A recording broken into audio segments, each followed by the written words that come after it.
Olá, caras e caros ouvintes do podcast do Ogro. Aqui quem vos fala é Johnny Tagliatelli. No Ungüento de número 11, eu disse que iria abordar a história de governantes depostos em meus ungüentos.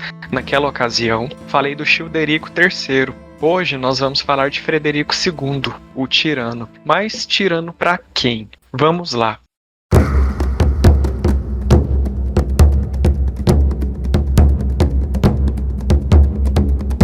No ar, mais um podcast do Ogro. Um oferecimento Ogro Historiador. Em 1245, Frederico II foi condenado como herege e deposto no primeiro concílio de Leão.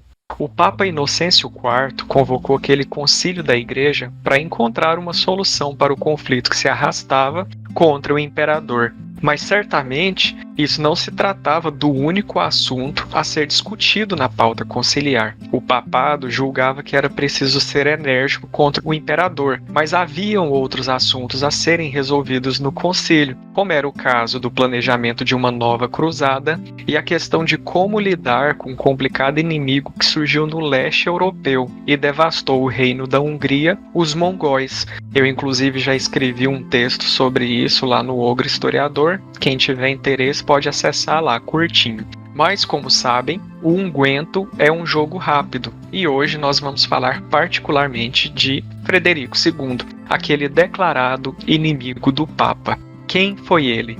Frederico era uma criança quando seu pai faleceu em 1197. Deixando o trono alemão vago. Na época, muito novo, sua candidatura ao trono era dificilmente promissora. É importante a gente lembrar que a coroa imperial não era hereditária ainda naquele momento, né? Em meio a inúmeros conflitos relativos ali à sucessão imperial, Frederico foi protegido pela mãe, a rainha Constança, herdeira do trono siciliano. Preocupada com a sobrevivência política do filho, ela acabou se aproximando do papado e conseguiu que o Frederico fosse coroado rei da Sicília. Ela, claro, se tornou regente para seu filho. Constança logo veio a falecer, mas para garantir que o filho não perdesse aquela herança, ela confiou o jovem Frederico ao seu suzerano, o Papa. Lembrando aqui que a Sicília era um feudo apostólico. Com pai e mãe mortos, o Papa Inocêncio III tornou-se o guardião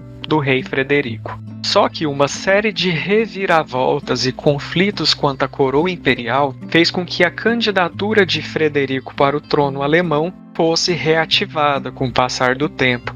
O apoio do rei francês Filipe Augusto foi fundamental.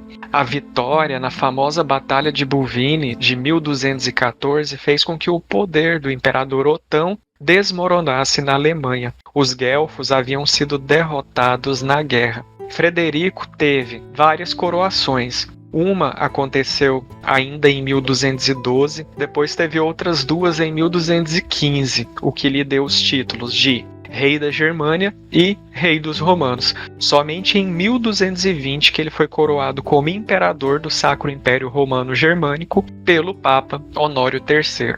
Como dissemos antes, a Sicília era um feudo da Igreja. A preocupação do papado com a união das duas coroas estava sempre presente. Tanto que o Papa Honório solicitou que Frederico reconhecesse na coroação imperial que a Sicília não era parte do império. Cada uma das coroas devia manter administrações distintas. Já dá para ver onde isso vai parar, né? As relações de Frederico com o papado passaram a se deteriorar já na década de 1220, devido aos constantes adiamentos do imperador para partir em cruzada, não honrando seus votos. Entre os vários acordos promovidos para que Frederico partisse, foi decidido que ele se casaria com Isabela II, filha do rei de Jerusalém naquele momento, João de Brienne. O matrimônio ocorreu ainda em 1225 e o imperador forçou o pai de Isabela a abrir mão de seus direitos ao trono. Assim,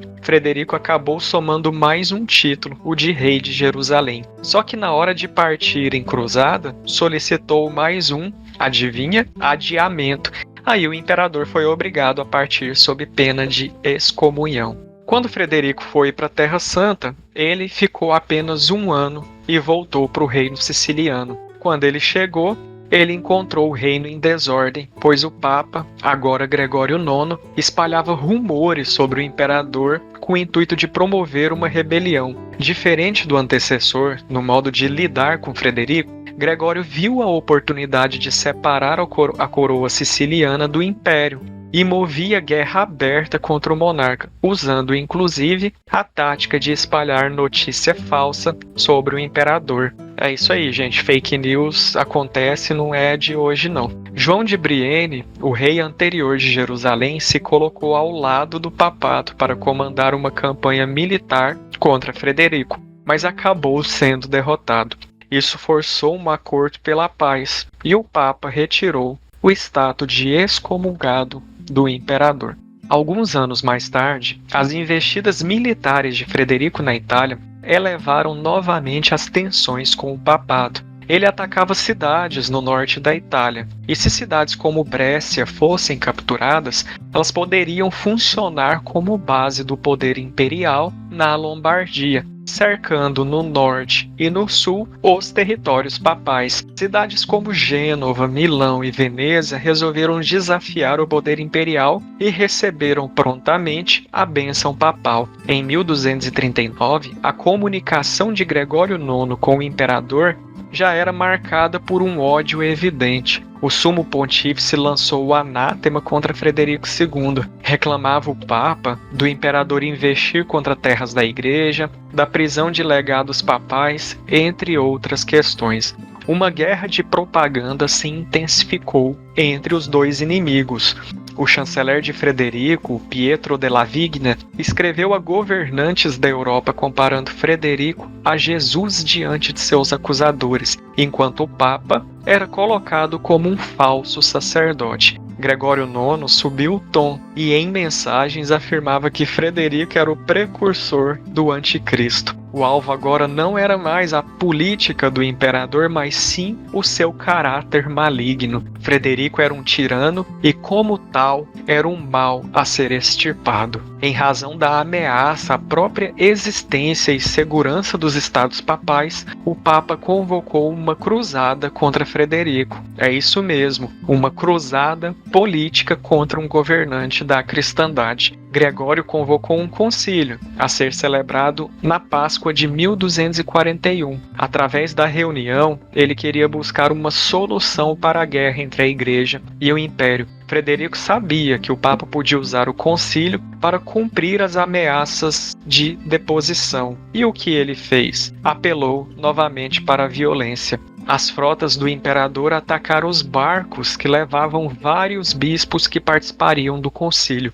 Muitos eclesiásticos foram presos pelo imperador. O Papa Gregório IX acabou falecendo em agosto de 1241, mas os obstáculos eram muitos para uma nova eleição papal. O candidato escolhido pelos cardeais, o Papa Celestino IV, faleceu pouco depois, e assim o trono de São Pedro ficou vacante. Apenas em 1243, os cardeais escolheram Sinibaldo, que tomou o nome de Inocêncio IV. O imperador tentou negociar, prometia em correspondência satisfazer a igreja e submeter-se à autoridade do Papa, para enfim alcançarem a paz. Inocêncio IV definiu os termos para a paz e ambos, Papa e Imperador, marcaram o encontro em Narni, mas o Papa, temendo o encontro e alegando que havia ainda o problema da Lombardia sem resolução, fugiu. Temendo ser capturado, fez um longo percurso que visava enganar as tropas imperiais, se estabelecendo em Lyon mais tarde. Ali, convocou às pressas um novo concílio, já que aquele convocado por Gregório IX, lá em 1241, não alcançou sucesso.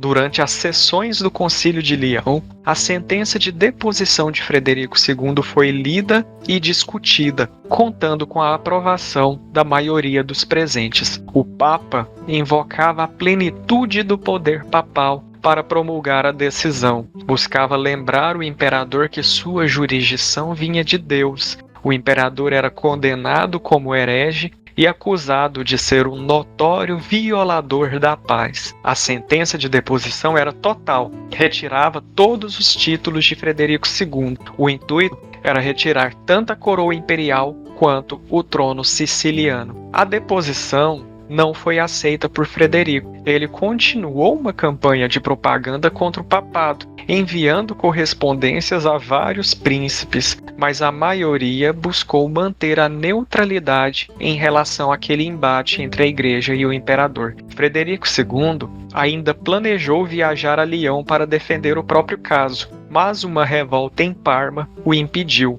Ele morreu em 1250. Em seu testamento, Frederico fez do seu filho Conrado herdeiro do Sacro Império Romano Germânico e do trono siciliano, apesar daquelas determinações papais. Mas Conrado morreu em 1254 e assim a dinastia Stauffen perdeu o poder. Se interessou pelo tema e deseja ler mais a respeito, eu vou deixar lá na página do episódio no ogrohistoriador.com algumas dicas para os interessados. É só acessar a página do episódio. Aproveito também para lembrar a todos que nós abrimos uma campanha de financiamento no Catarse. Quem puder e quem quiser contribuir com o Ogro para ajudar a gente a pagar as contas do projeto será muito bem-vindo e a gente agradece demais. Aproveito para falar para seguirem lá também o Ogro nas redes sociais. Temos a página do Facebook e temos também a página no Instagram, Historiador Ogro. É isso aí, um abraço para você que me acompanhou até aqui e